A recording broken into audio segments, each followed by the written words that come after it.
Hello everyone and welcome to the channel. I'm Emmanuel, I'm a former Boeing 737 pilot and welcome to the next flight in the iFly 737 MAX. This time we are going to have a look at a lovely early morning flight in the calm before the storm. We are sitting in Miami, going to fly over to Orlando, and recording this one just a day before the hurricane hits. So we will see the calm before the storm in the literal sense of the word over here. Nonetheless, we also are going to make this somewhat of a test for the aircraft in that we are going to attempt an automatic landing today. And on top of that, we are also going to have a look at some of the lighting features within the cabin and some of the cabin attendant panel features. And we're going to start exactly with that, so let's board our Boeing 737. Just before we go in though, note that there is an external power unit connected to the aircraft over there. But when we are getting inside our aircraft, you can see that the aircraft itself is not powered up, there is nothing turned on. And what I want to start with is a nice little showcase of the features available in here in the cabin. So, whenever there are no engineers or pilots present, any of the cleaning staff that you might have is of course not allowed to just go inside the cockpit and turn the aircraft's electrical power on. But there is a workaround for that, and that is the ground service bus, which you can see over here. So if we turn that one on, you can see that our aircraft powers up straight away, and we can now control all the aircraft's lighting and have power to the airplane. Now, you can see this a little bit better if we go to the back of the aircraft, so let's just walk all the way to the back, and we are going to have a look at the cabin's lighting from there. The reason I'm doing this from the back is because you have a flight attendant panel over there as well, and that one is capable of manipulating it without having to constantly turn around and look around, but much rather you just have it facing into the direction of flight. So overall, this is the boarding lighting that we have available in the 737 over here, but there are a couple of other light configurations and moods available for this one as well, which I want to give you a quick tour of. But we're going to start with something that is actually really cool, and that is the emergency lighting system. So let's just go ahead and have a look at the flight attendant panel in the back over here. And you can see where you have the ground service switch in the front, you have the emergency light switch here in the back. And over here, the flight attendants can turn those on manually. You can see how this has just illuminated the emergency lights down here, but also the lights above the overwing exits. So pretty cool little feature. Apart from that, we also have control over the different individual cabin zones over here. The way we do this is we just select whatever we want. For example, let's go for meal and beverage service, and let's do that on the aft zone of the cabin. You can see this has now changed the mood of the lighting in the back. The front is still the original. If you want to change both at the same time, say for example we want the sunrise or sunset conditions, you can also just go into both zones, and that is going to adjust the lighting appropriately. Pretty nice feature. Likewise, you can change the lighting conditions in the entry areas like this. You can turn on the workstation lights. That is pretty cool having this stuff simulated over here. Now, we could do something like, for example, the night or sleep mode over here, which is quite a nifty feature when you are doing those long night flights that the MAX does rather often. Alright, for now though, let's go to the boarding and deboarding lighting, so that we have proper lighting control as we are going to start our pre-flight in a few moments. Something else that I do really like is the mood of the lighting in the toilets over here. So you have that LED light located on the side, and that just makes the that just gives the toilet a certain ambience. Let's just turn this one to the night or sleep mode here, so that we can turn everything down a little bit, also turn off those entry lights. Now this is what I call lighting ambience. Pretty cool. Right, suppose we are going to close that one again. Otherwise things are going to get rather loud over here. Alright, so pretty cool. You can do this from both sides of the plane. Now let's go for boarding and deboarding, which is like the brightest option that we have available. So, that's a pretty neat little feature that we have in our 737. Now, I do hope that we're eventually going to see the Iceland Air version of it with the Northern Lights simulated in the cabin. That just looks so incredibly cool. You can be sure I am going to fly that one on the channel once it comes out. Alright, so back to the front, and then we can go ahead and start our pre-flight preparation. As mentioned, we are flying Miami to Orlando today, and the weather conditions for the time being are good. It is literally the calm before the storm, and from here on we are going to make a decision on the amount of fuel to take, and I really don't see any reason to take much extra today. It's not that busy. Orlando is operating single runway operations, 36 right, which is ILS equipped, so we can do our Autoland over there. In total, we need a minimum of 7,700 pounds of fuel. Let's make it 8,000 just so that we have something on board. Alright. Welcome to the flight deck again of our 737 MAX. So let's put the battery on, let's put the ground power on. I'm also going to turn on some of the lighting over here, but it is bright enough already that we don't need the rest of it, so that is also some pretty nice ambience here if you ask me. Let's also get rid of that transponder here. Not sure why they park it with the transponder on. Definitely not supposed to do that. Okay, so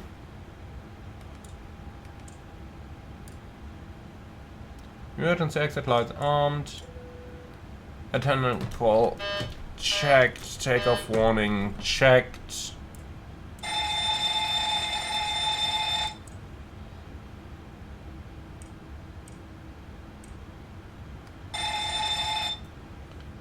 Looking good so far. Then let's do the flight recorder test. And here we go. And let's turn it back off again. Clackers. Stick shakers.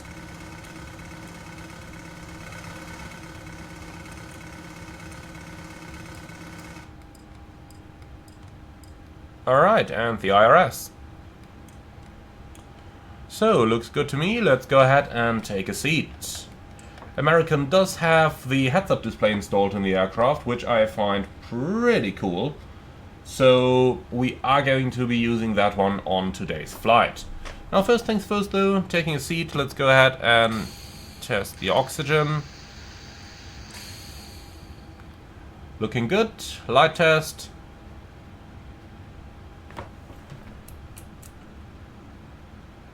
Is also looking good. And then we can just take a seat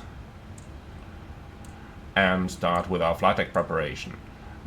We are going to turn on a couple of the lights over here so that the FO can see something on that walk around. Well, and then let's go ahead and give it a go. It's 26 degrees outside, Celsius that is. So let's go ahead and start up that APU so that we do get some air conditioning for our flight. Alright then, in the meantime, let's go into the electronic flight pack over here. And we are going to do a little bit of basic stuff. So, performance, weight and balance, fuel. Let's just add something like, I don't know, 5,000 or so. And set that into MSFS, because the plane does load with a rather heavy load of fuel. Alright, apart from that, and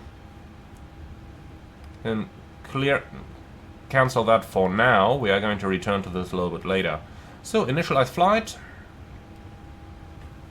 And then I suppose we are going to start with our common setup. So, into the FMC down here, IDEN 737-827K, current database. Position in it, we are going to use the GPS position down here. Here we go. And for route, we are going from Miami over to Orlando. KMCO, and it's going to be American 1885, which is a real-life MAX service that operates between the two cities. So, for our departure from Miami, we have runway 8 right with a Flamingo 2 departure today, and it goes towards Wapom. And then from Wapom we are already going to join the arrival into Orlando, so it's going to be an ILS 36 right. And we have the rights to arrival. Here we go. Out of Wapom as well. Here we go. Wonderful. Okay. I think we can take the tramp transition over here, and then let's go ahead and have a look at that. So, Flamingo 2 towards Wapom, and then right to from Wapom. Let's go ahead and join the 2 up. Normally the plane should have done that by itself, but doesn't matter. We can do it manually. Okay, so that is looking pretty good. Activate, and onto the performance in it. Cost NX30, reserve fuel will be 3.8. Zero fuel weight today, estimated at 138.4. Cruise level 220. The winds up there are going to be 220 at 27.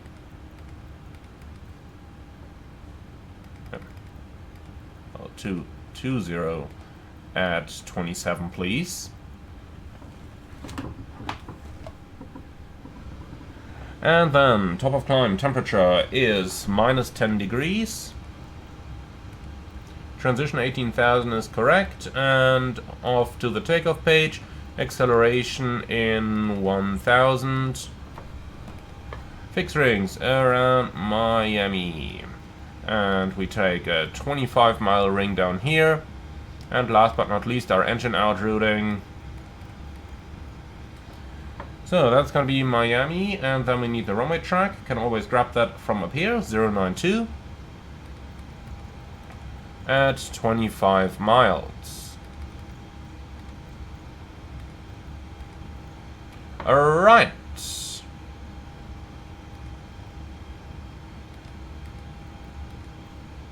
So then we need a holding in here, and that's going to be 092. Insufficient fuel checked. And we are going to climb to 3,000 feet or higher. Here we go. So the VNAV page is looking good, as it should. Fuel at MCO, that is going to increase once we start our refueling, and I have a feeling we are just going to do that right now. So system page, sim menu, and then refuel. We said we wanted to take 8,000 pounds. So 4 per wing, 4, valves on, start the refueling process. So as I told you in my systems tutorials, the insufficient fuel and using reserve fuel messages will show just beneath the fuel gauge on the 737 MAX. That's a nice little feature that Boeing has added to the aircraft, because previously they only showed in the scratch pad, and once you cleared those, there is no way to recall them. But since those are rather important messages, Boeing has now added them to the fuel gauge on the display. You can see now that it estimates that it will arrive with more than the 30-minute fuel, but still within the reserves entered on the performance init page. We now get the using reserve fuel alert down here. And eventually, once this goes above the, I think, 3.8 that we've entered on the performance page. Yeah, once this goes above the 3.8 we have entered down here, this is going to vanish as well. And note that even if I remove the scratchpad message, this does not clear from the fuel gauge. So they really hard-coded it into the aircraft. Okay, so let's go ahead with our standard overhead panel setup. And just before we do the rest, let's go ahead and turn on the APU bleed over here, so that we do get a little bit of cool air in our aircraft. So refueling in progress, fasten belts remain off for now.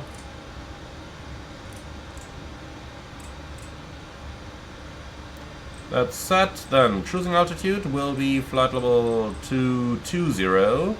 And for our destination field elevation, let's go ahead and have a look on the legs page. Runway 100, that means the actual field elevation is 50. Here we go.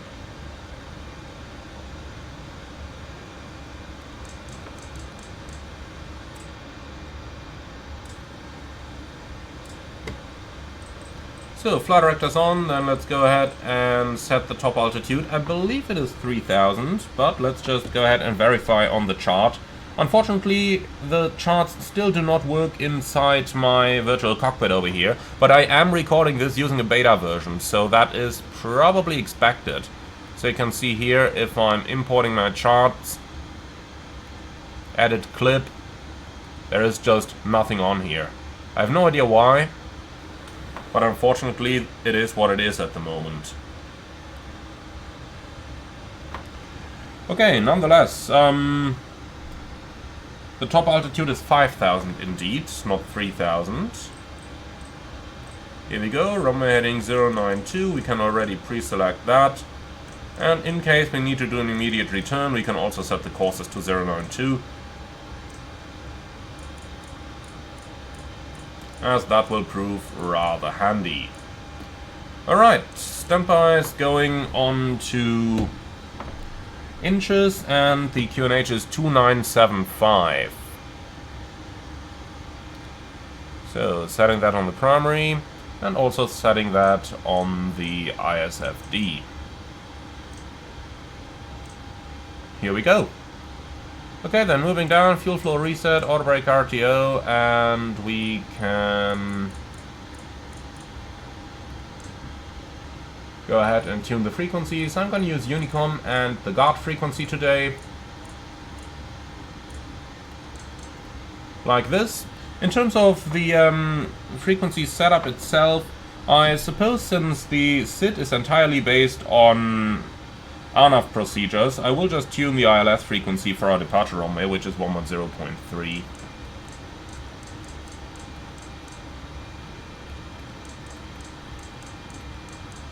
Like this and this. So, TCAS above, Squawk 2000, listening to VHF 1 and 2. Like this.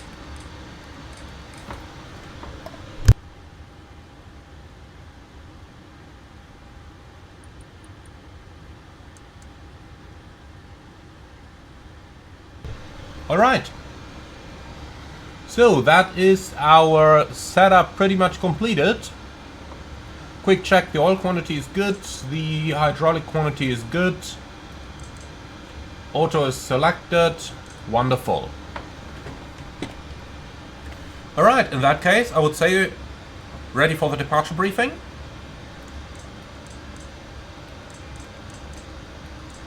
Hold on a moment, I hope. This is better. Okay, so, no threats for the departure. Route check.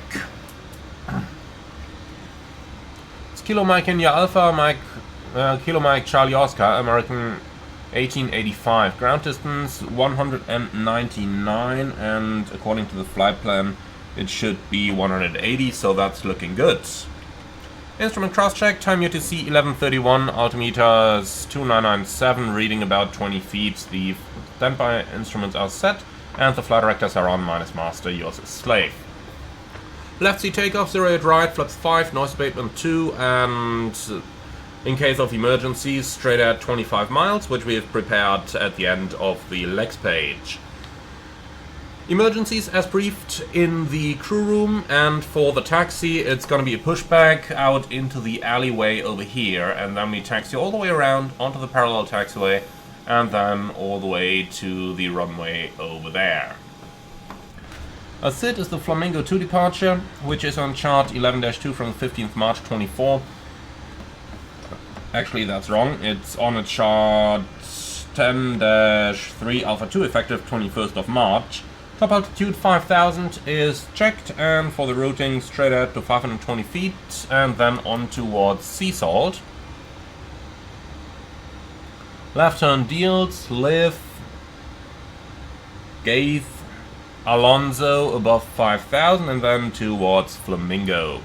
And that's exactly what we have. Alright. Any questions? No? Beautiful.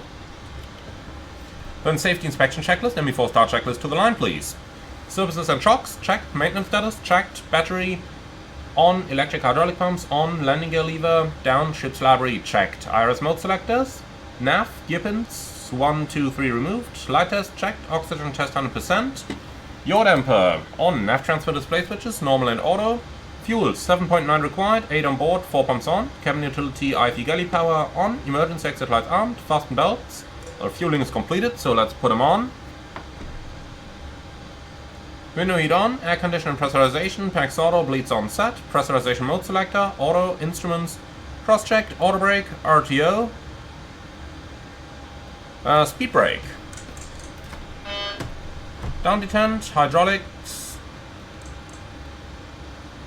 Normal.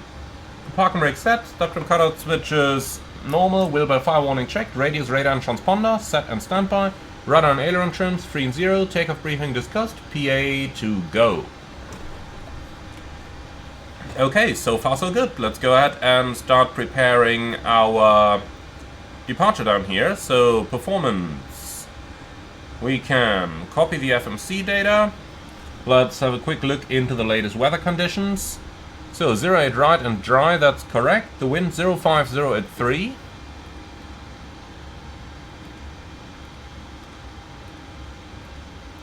Temperature is 26 degrees. And 2975 is correct. Rating, takeoff 2, flaps 5. Air conditioning on, anti-ice off. Then let's go into the weight and balance, please. So, we have 170 passengers on board today. And we also have 6,000 pounds of cargo. Let's go down here. We're going to take 4,000 in the front and 2,000 in the back. Right, our fuel is 8,000 pounds. We'll take 315 pounds of taxi fuel, and the trip fuel is 3392. Like this. Perfect. Set payload in MSFS. The fuel has already been set. So we've got a zero fuel weight of 138.6 versus 138.4. Close enough. And that's a gross weight of 146.5, which checks. Okay then, complete and calculate. So takeoff 2, 34 degrees. So takeoff 2 and 34 degrees, which is 80.2 versus 80.1. That is within acceptable tolerances. Flaps 5 takeoff. We'll take the trim from here. 6.9 units of trim, which is set. And our takeoff speeds 141, 141, 146. And that is within 1 knot of the FMS speeds, so we can take those from the FMC. Okay. 146 is set. And that's it. Very good. Then let's bring the APU generator online. GSX, prepare for pushback and departure, please. And at the same time, let's go down to the system page. Ground support. Remove the chocks, remove the fuel truck. Set.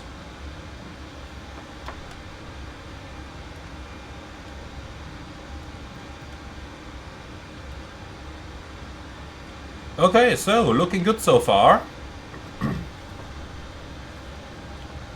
Then I'd say all of that stuff is done. At this point we would have gotten our IFR clearance, so 5,000 feet in here and just some random squawk. And since we're about to request pushback, let's turn the transponder on as well. Let's just say hello to our passengers and then we can go.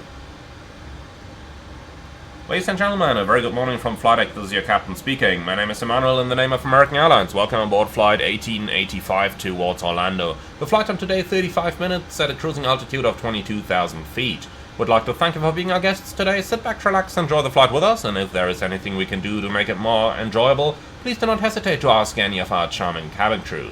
Thank you very much for being on board. Sit back, relax, and enjoy the flight with us. Okay.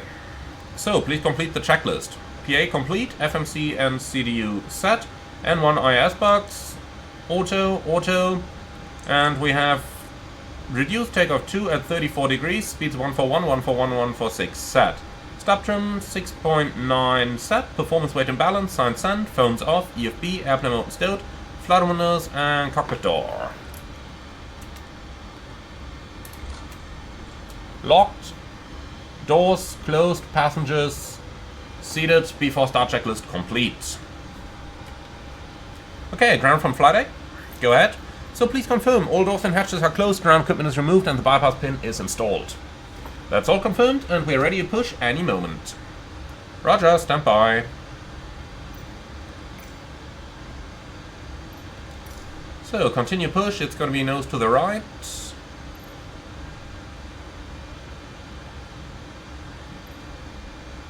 And we can just make it facing east, please. We don't have to pull onto the stand. Okay.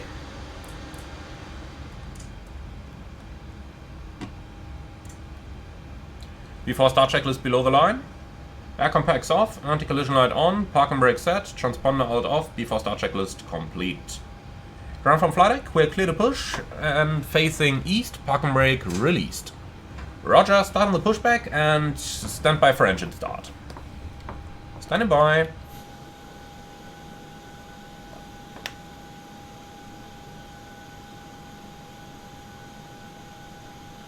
Alrighty guys, so here we go. We'll wait until we start the turn and then I'm going to commence our engine start. Well actually we are beyond the red line, so that should be fair enough. Beautiful reflection of those colors, isn't it?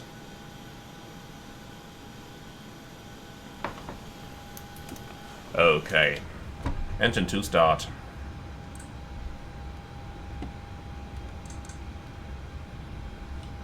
And 2.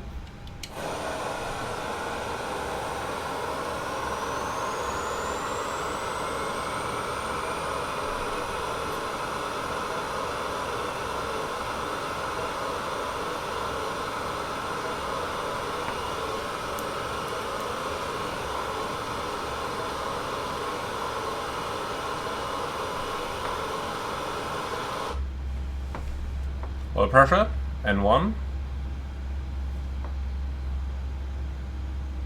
So, it is a little bit warmer over here than it was on the airports where we've been previously, so the engine start is going to take a little bit longer over here. That's completely normal and expected.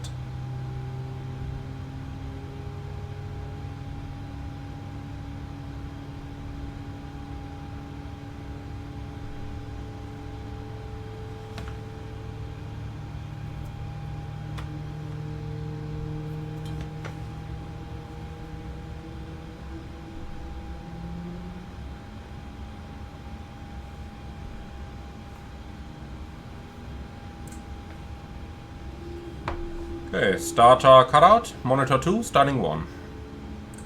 Engine 1 start, isolated pack operation. Pushback complete, set park and brake. Park and brake set. So, N2. N1.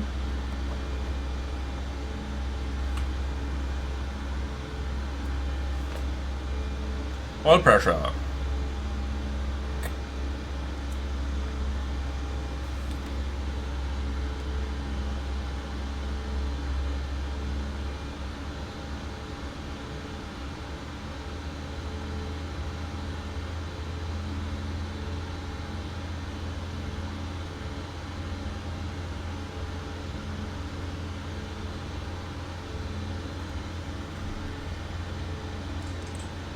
I was a little bit slow here. Should have turned the fuel on a bit earlier. But here we go.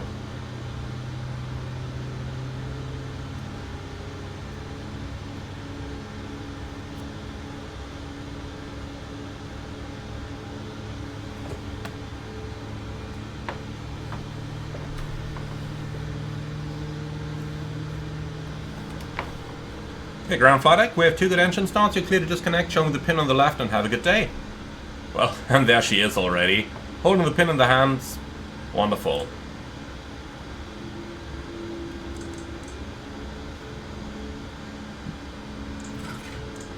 Nope.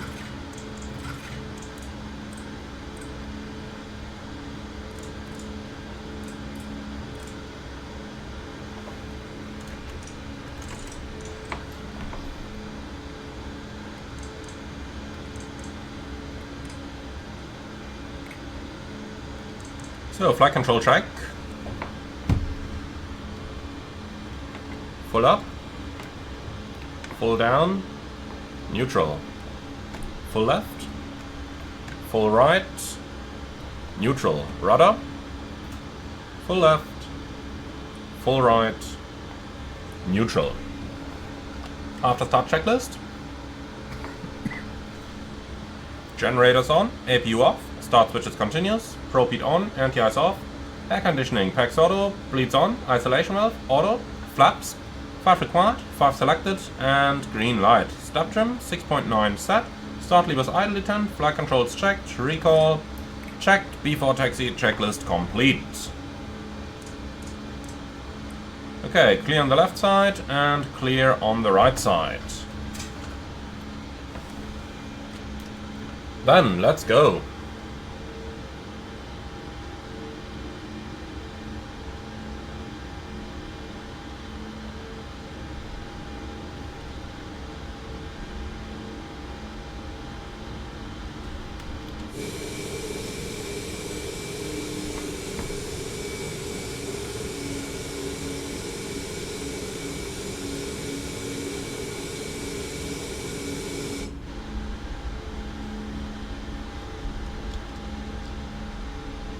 Ah, hello inbound aircraft. Suppose that's where air traffic control would have come in handy. Well, only do this when you have a marshaller available. I know we fit in here, but really only do this with a marshaller, please. Let's see, am I gonna clip my wings? Oh, now we... Bye-bye. In that case, we can return to the center line.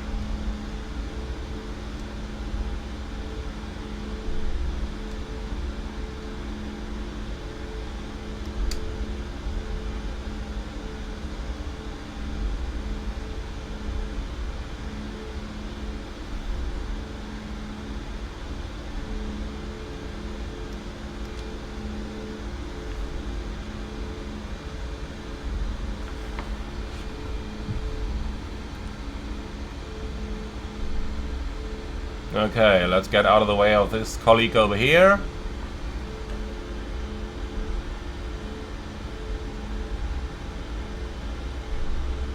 And then off to the left and to the full length for runway 8 right.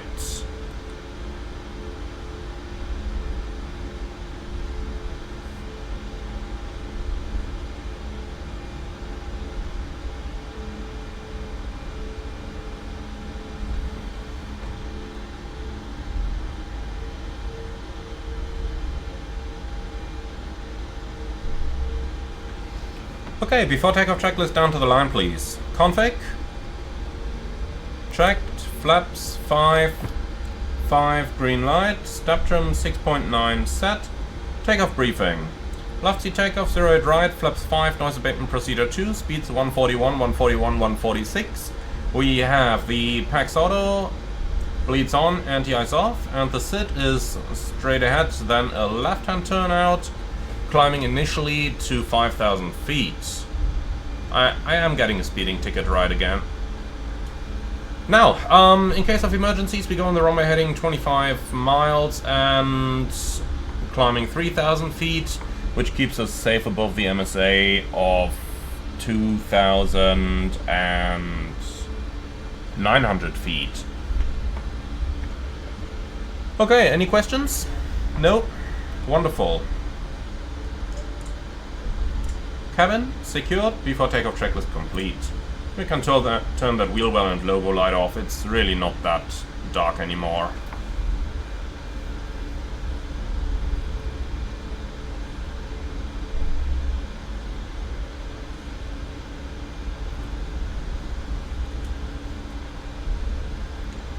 Okay, so a little bit further. well, all the way to the end basically.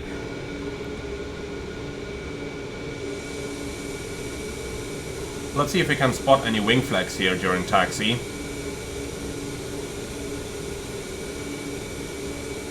A little bit, isn't it?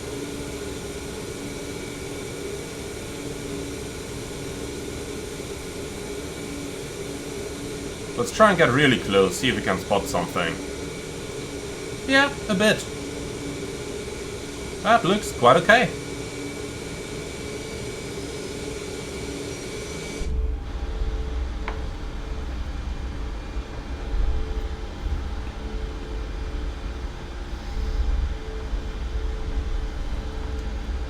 Okay, so there is nothing coming from the left.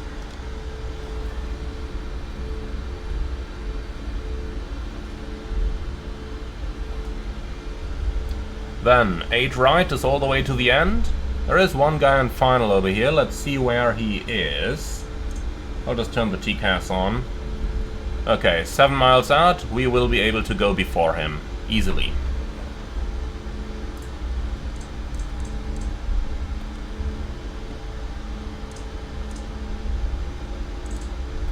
Cabin crew, prepare for departure.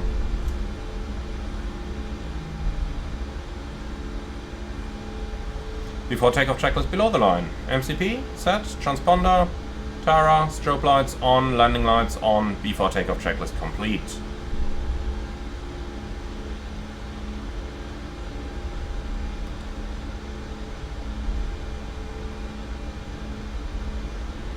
Ready? Takeoff.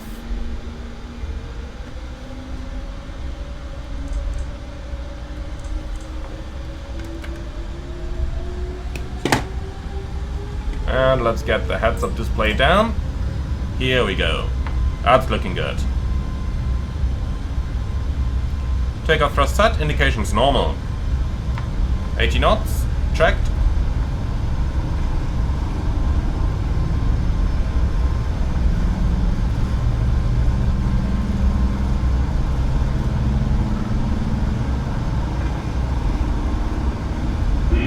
Rotate.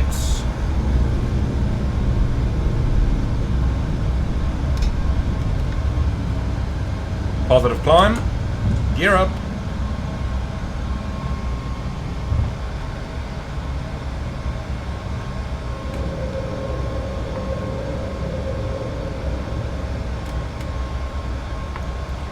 Okay, we'll do a little bit of hand flying here.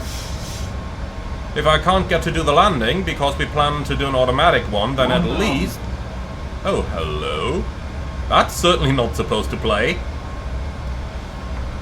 Okay, flaps 1. Speed checked.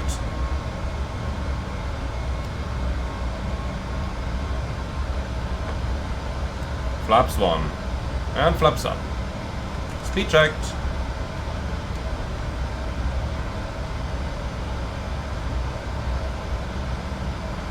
So basic pitch power flying seems to work rather well over here. For example, on takeoff you initially go to 15 degrees, then to accelerate you go to 7.5. Once you're at 250 knots you go to 12.5. And then when you want to accelerate later on, you go to 5 degrees if you want to accelerate above 250 knots. And those values seems to work pretty well over here.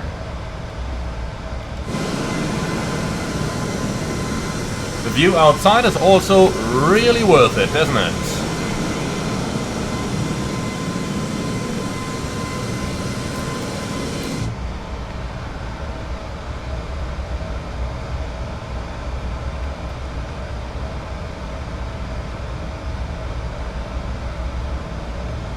Okay, let's continue the climb here, flight level 220.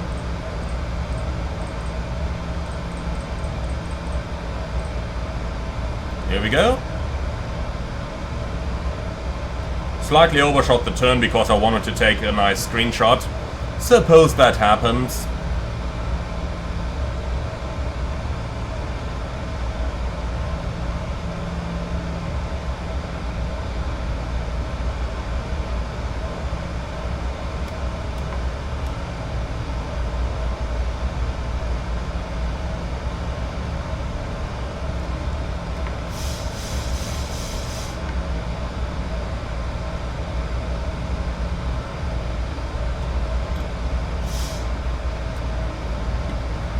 Okay, so resetting the timer. And we'll wait until we are through this before we release our cabin crew. After takeoff checklist. Air condition and pressurization. 2.4, climbing and set. Altimeters. QNH 2975. Passing 7,500 now.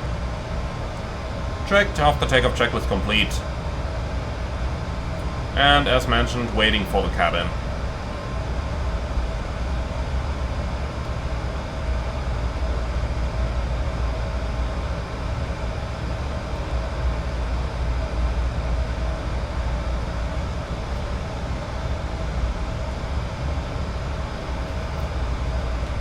So this might become a little bit shaky now.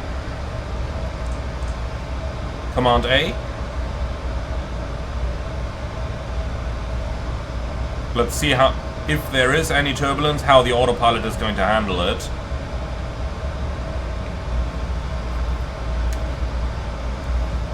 But it seems quite fine here, doesn't it?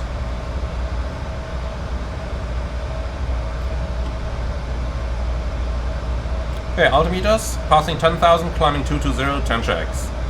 Fuel, yeah, more or less balanced with 4 pumps on. We'll keep the lights on, since VFR traffic is very much to be expected up to 18,000 here in Florida. Okay, aircon and press 4.0, maintaining and set. Fast melts on, recall checked, 1 to 1.5, still monitoring, 10 checks complete.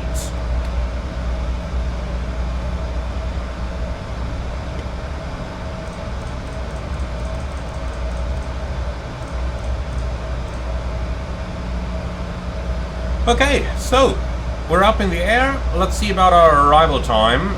12:27. The schedule is 40, so we are just about perfect. We'll be on block a couple minutes ahead of schedule. What else can you ask for? Optimum 384, cruising 220. Top of descent in 74 miles. Perfect.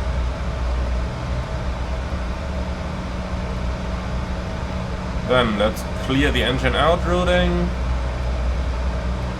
Thank you. And that's it.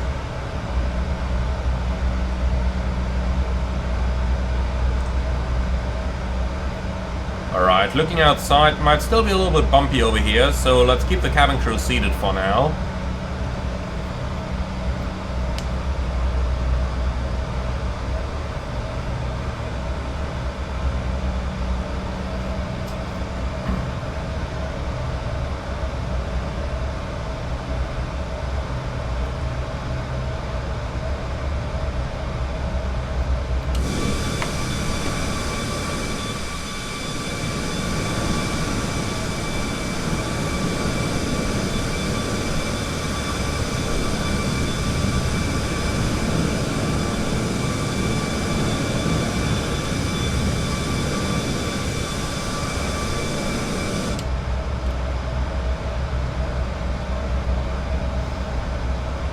Okay, I think we're pretty much clear. Let's release the cabin crew. And that's the cabin released.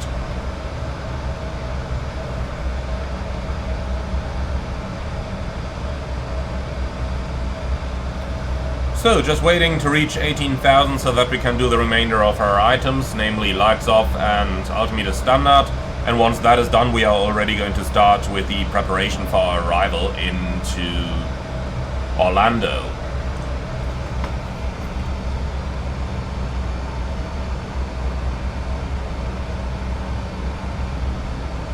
It will be the right to arrival for the ILS approach 36 right.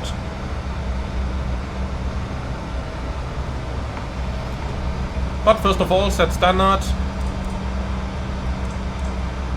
Standard cross-check passing level 181 now. Checked.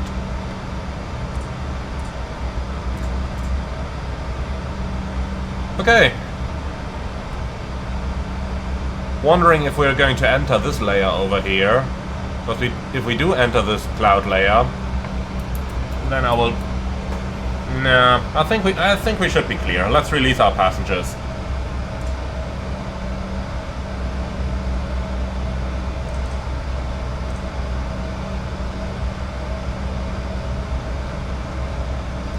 Okay, so let's start with a little bit of approach preparation over here. We are coming in from Wapham for the ILS to runway 36 right. Let's go ahead and have a look at what our flight plan makes out of that. So, from Wapham right, which is above 8,000, then towards Wizard and Hannah. Hannah 210 knots and at 6,000 feet. Expect radar vectors to the approach. The approach itself, we've got the tramp transition down here. So tramp 5,000, Flozy 4,000, Silky 3,000. Jaco is the final approach fix at 1,600. We have a 3-degree glide, which is in here as well. And for the go around, climb to 500 feet. Okay, approaching and vertical speeds. So for the missed approach, straight at 500 and then left on heading 309 up on Orlando VOR and hold. Interesting, that looks different in here. Well, yeah, the holding is at Danmore, so...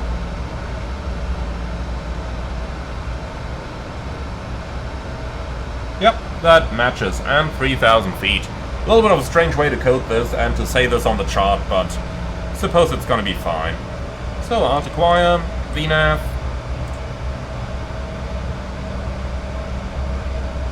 And here we go. Well then, let's go ahead and enter our winds. So, VNAV, we're looking at 250 below 10,000, the forecast for flight level 200 and for 10,000 feet.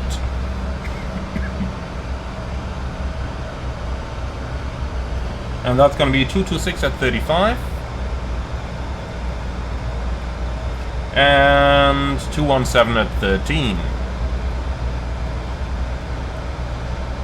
Like this. Fixed rings, runway 36 right.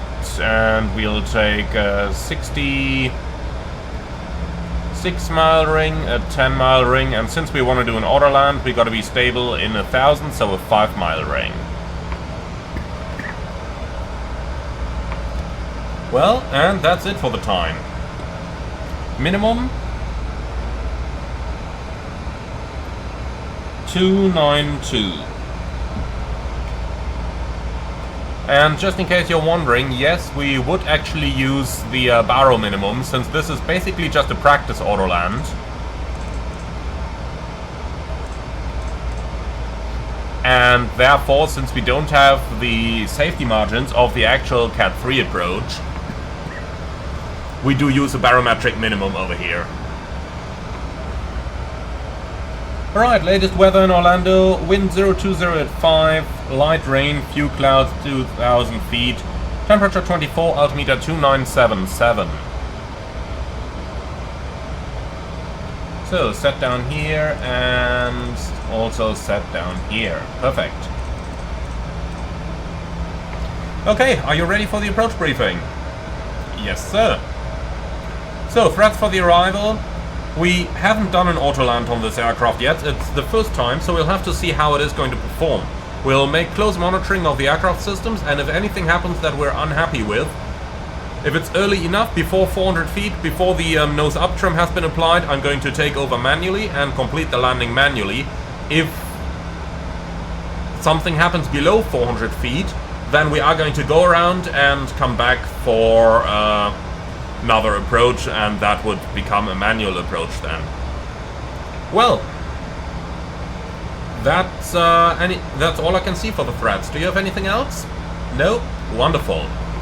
Alright, then let's go ahead and start with our setup. So we have 250 below 10,000, forecast page in, fixed rings runway 36 right, 10 miles and 5 miles.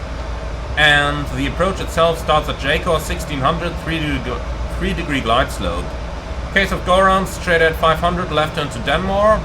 And we have an arrival fuel of 4.3 with a minimum required of 3.8. In other words, we don't have that much extra fuel, but we are good to go for the approach, and if we have to do it, a second approach if we commit to landing. Burning 1100, checked, which is a landing weight of 142.7. And then let's go ahead and run a little calculations. Show landing, show en route, copy FMC data. The runway is wet for the time being, wind 020 at 5 knots, temperature 24 Celsius, and the QNH 29.77. Reversers, let's take them in idle, flaps 30, air conditioning on, anti-ice off, brakes probably 3, 142.7. Almost exactly what the load sheet predicted, so that's pretty good.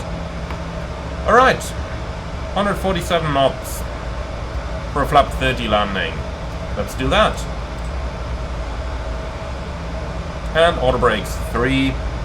So we need 6,500 feet, and that basically is like half the runway length available. Which is quite good. That means we are going to vacate pretty much exactly towards the terminal. But I tell you what, let's just calculate auto brakes 2, see what that would give us. 7,300 feet. I tell you what, let's do auto brakes 2 and then vacate on Juliet, which is like 3,000 meters down the runway. Alright, and then we're going to taxi to the north terminal.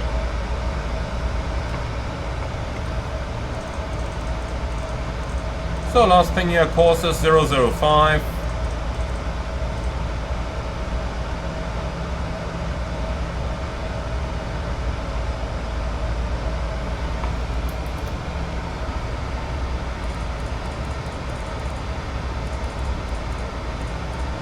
And the frequencies for that ILS 1107.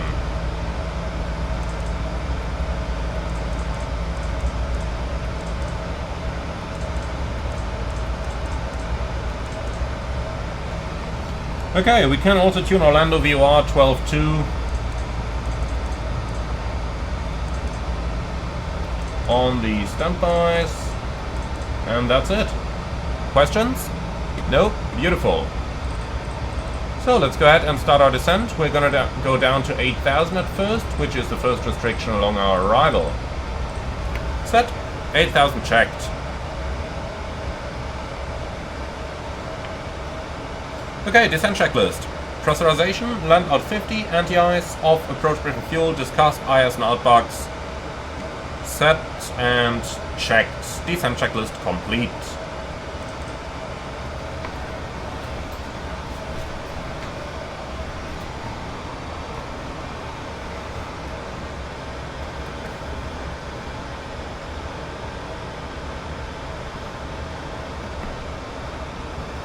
So let's go ahead and give you the vertical situation display.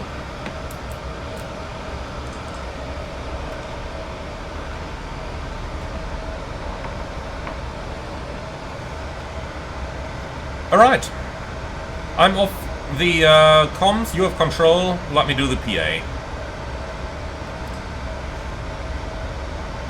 Ladies and gentlemen, from flight deck, this is your captain speaking. We've just started our descent towards Orlando. The remaining flight time is approximately 15 minutes. For this, we're now going to turn on the fasten seatbelt sign.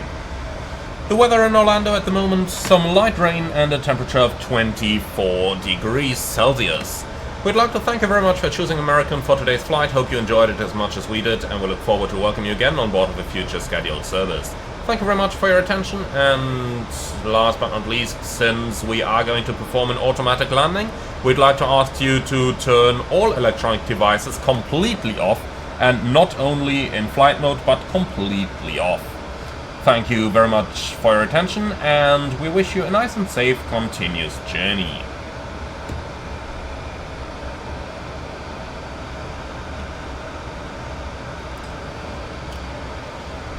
Okay, I'm back, I have control.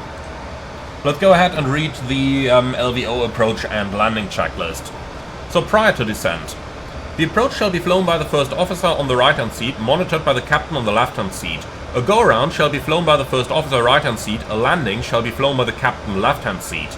The autopilot shall be used, crew shall be qualified, the aircraft shall be qualified, ILS shall be qualified, runway shall be qualified, and once the briefing and approach checks are complete, the LVO approach must be flown to completion, even if the weather improves above the defining criteria. So, briefing typical. The minimums for this approach is 292 feet baro and 550 meters RVR. Dual channel approach and go-around to 3000 feet. First officer and instruments for approach and landing down to taxi speed. No paperwork during low visibility taxi. The airport diagram must be followed by the first officer all the way to the parking gate. Okay, set QNH. QNH 2977 cross-check, passing 17,500. Now. Checked. Alright, limitations for the approach. It has to be a dual-channel approach. 2-engine approach with flaps 30 or 40. Maximum headwind 25, maximum crosswind 20, maximum tailwind 10. No forecast or reported wind shear. We have to have glide slope capture by 1,500 feet AGL. Note, the aircraft's main gear must touch down within the touchdown zone carpet lighting system, otherwise the approach may not be recorded in the aircraft tech log as satisfactory. In order to conduct an autoland, the following equipment must be operative. Dual-channel autopilot, low-range radio altimeter and display for each pilot, decision height display for each pilot, 2 digital air data computer systems, windshield wipers for each pilot, yes, for real, ILS receiver and display for each pilot, flight mode annunciator for each pilot, 2 ADRUs associated with the engaged autopilot in nav mode, dual hydraulic systems, 2 sources of electrical power, and the APU generator may be used as an independent power source, both engines operating, and yaw damper required for flaps 40 Autoland. Okay, and that's the LVO approach and landing checklist complete. So funnily enough, as you can see, even though it might sound like a low visibility approach is, you know, easy to do and an autoland, it actually requires more work than a standard approach and landing. But hey, otherwise things would be boring, right?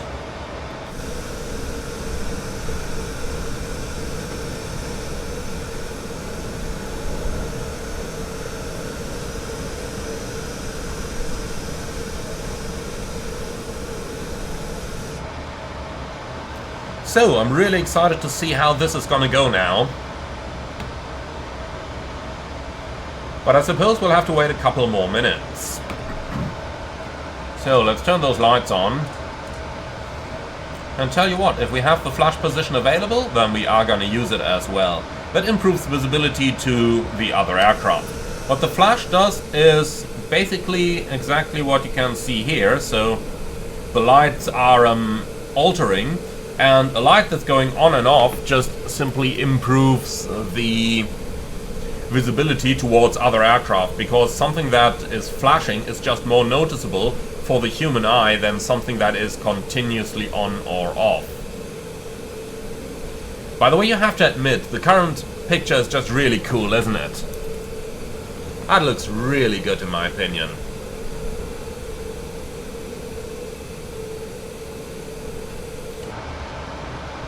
Right, back to the inside though, we do have a little bit more work to do.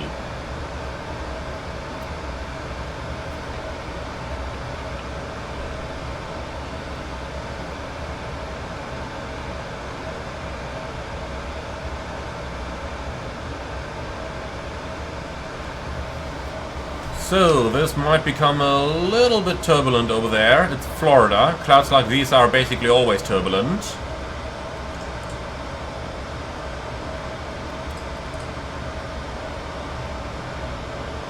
Hello, it's Julian One Lab. Hi, Emmanuel here from the flight deck. We might start encountering some turbulence in about a minute, so please make sure that you are going to be safely strapped in. Okay, thank you.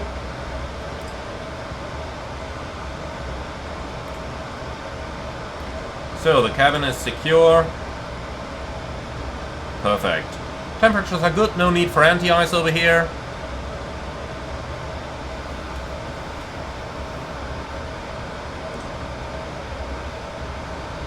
Well then, reaching the deceleration point, speed going back towards 250, and then we can say altimeters, 10,500, descending 8,000, 10 checks.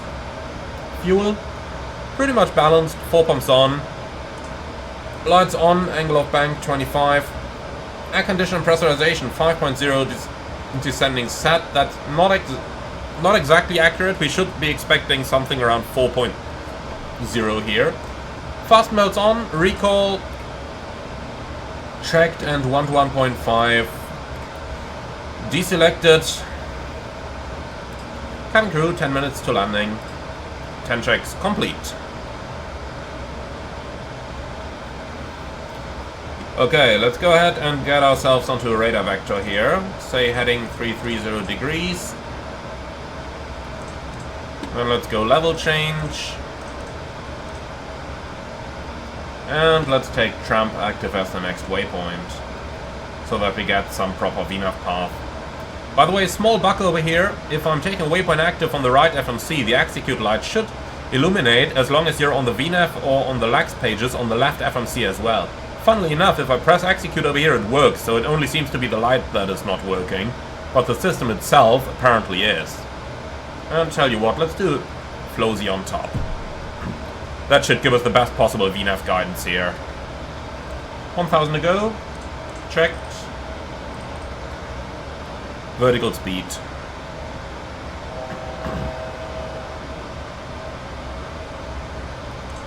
Let's take the VSD over here as well. That way the nav display looks like the conventional one that we are used to from the 737NG. Which is something that a lot of pilots do when they are just not used to the max displays, or rather when they do mixed fleet flying and the and more NG flying than max flying. But it is nice that Boeing have actually implemented that, and I have to say that using the VSD on the 737 MAX is a much greater joy than it is to use it on the NG, because it is just much nicer implemented. Okay, next up, 4,000 feet, level change, down we go.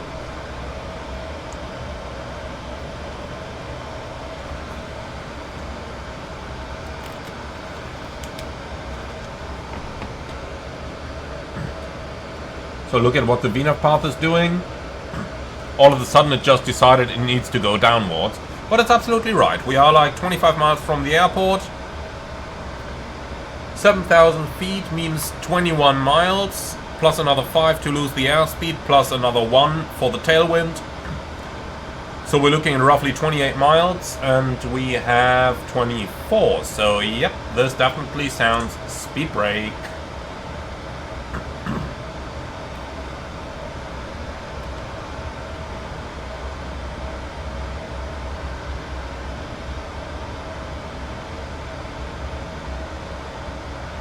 I've always loved those approaches to Orlando. The scenery around it is just so great.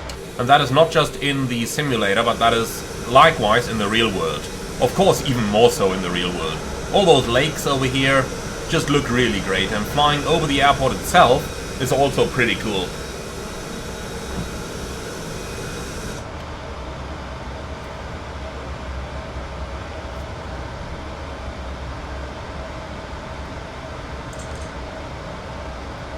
Okay, enough speed brake for now.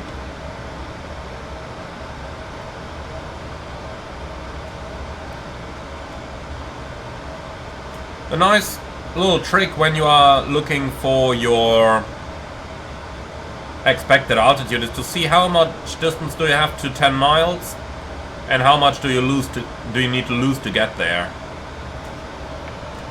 And if we start slowing down now and get our flaps out, then we will be good to go. So speed 220, let's go down to 3,000.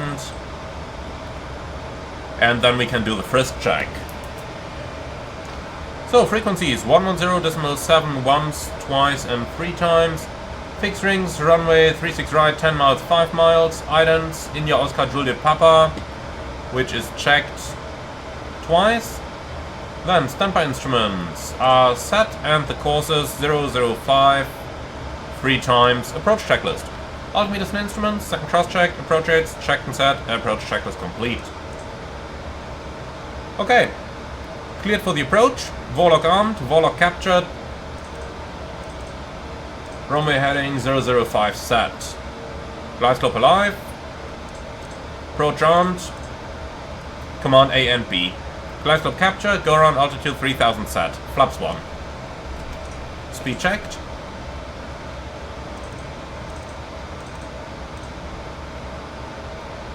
So the displays are a little bit bright here for my taste. Under these lighting conditions at least. Let's dim them down.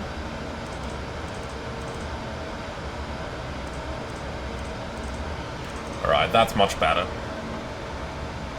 Okay, flaps 5. Speed checked.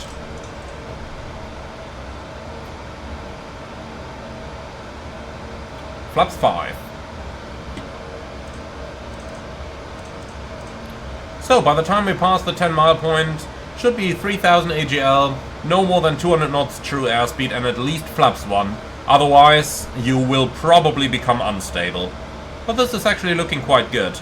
Indeed, I tend to say the aircraft has a little bit more drag than it actually should have, because on a 3-degree glide slope with flaps 5, it should pretty much maintain the airspeed, but it shouldn't really decelerate like it's doing over here. So probably a little bit too much drag associated with those flaps.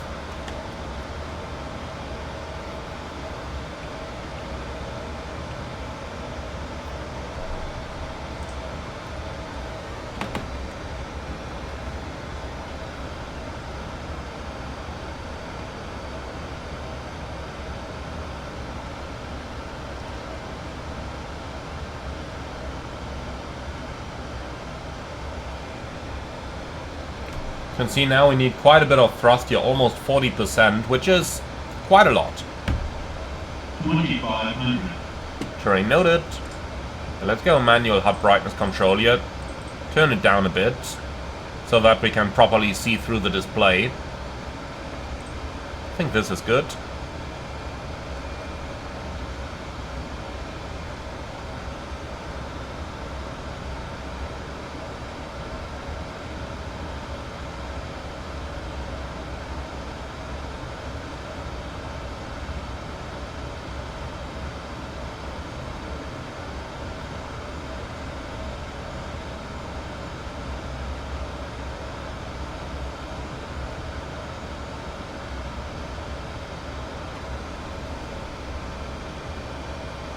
Okay, so below 1,500 feet radio, the flare mode should arm on the vertical FMA. At 50 feet it should engage. And at 27 feet the auto throttle should retard the thrust levers to idle. Okay, gear down, flaps 15.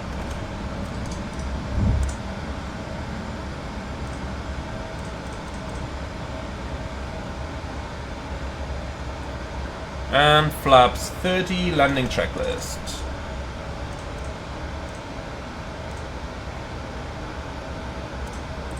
Start switches continuous, recall.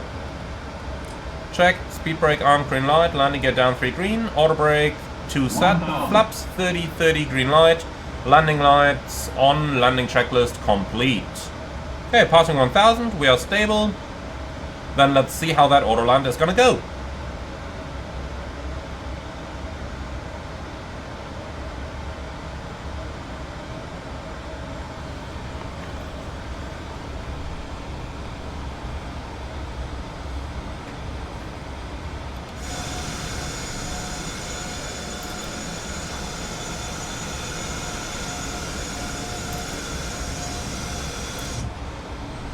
Okay, 500 radio, flare arms.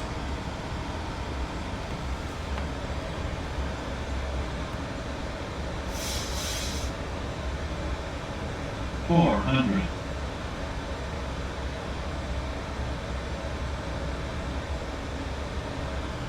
$300. So, just monitoring for system performance right now. 200. Minimum. Continue. 100. It's destabilizing itself a little bit here. 50. 40. Okay, 30. flare. 20. 10. Ouch! 500 feet a minute. Okay. Autopilot off.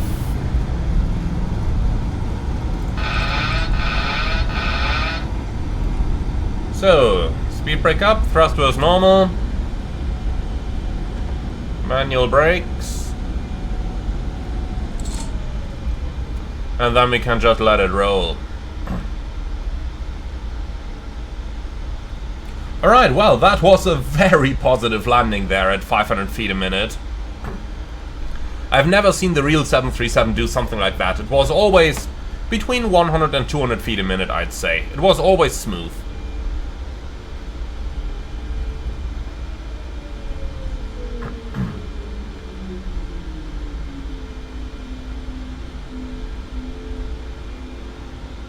Okay, well, welcome to Orlando, I suppose.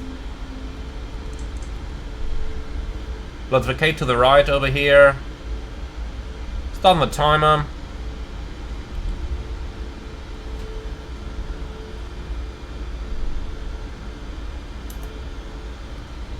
Well, and here we are. Not exactly what I hoped would happen, but nonetheless, you know, we got there.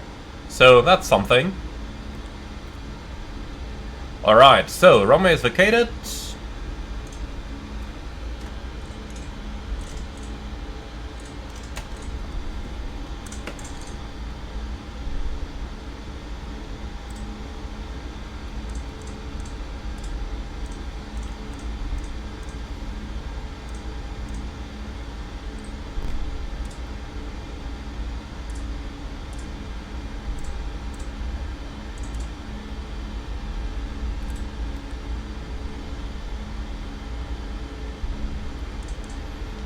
And here we go. Okay, flaps are retracted. Hydraulic quantities are looking good. Recall. Looking good. And then, here we are. So, looking for 3 minutes now, and then we can do single engine taxi. In the meantime, let's go ahead and taxi to our parking spot. We are currently on the way towards the airside 3 apron, stand number, I believe it's 59 or 57 where they parked. One of those. We'll enter via Bravo 6. Let's go ahead and get GSX. So let's tell GSX we want 58. That should have a good view on the terminal. Okay, no follow me needed, thanks. Start APU.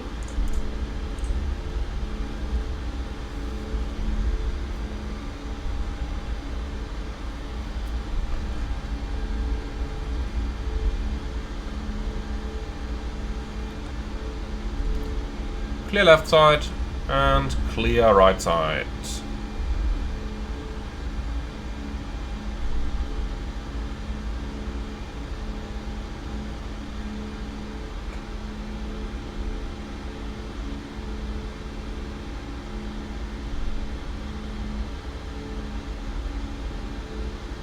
So that's roughly 3 minutes, seeing that we started the timer a little late. Engine 2 shut down.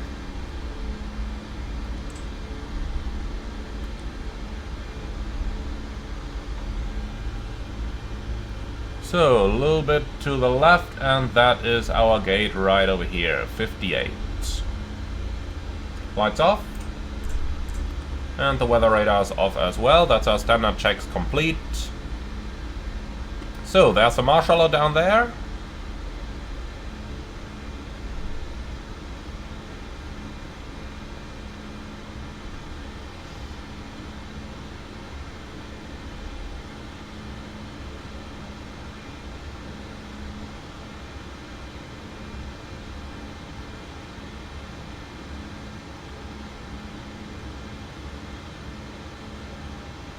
And here we are.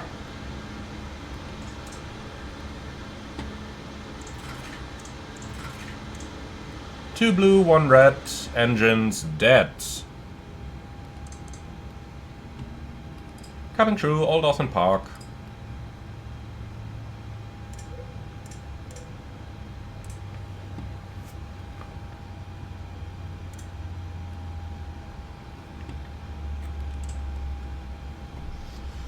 Okay, both engines below 20%, transit shutdown checklist. Electrical on APU, fast modes off, ProArt auto, NTIs off, air conditioning packs on, engine bleeds on, APU bleed off, exterior lights set, start switches off, auto brake off, speed brake down detent, flaps up no light, parking brake set, start levers cut off, weather radar off, transponder, 2000 standby, CB in, cockpit door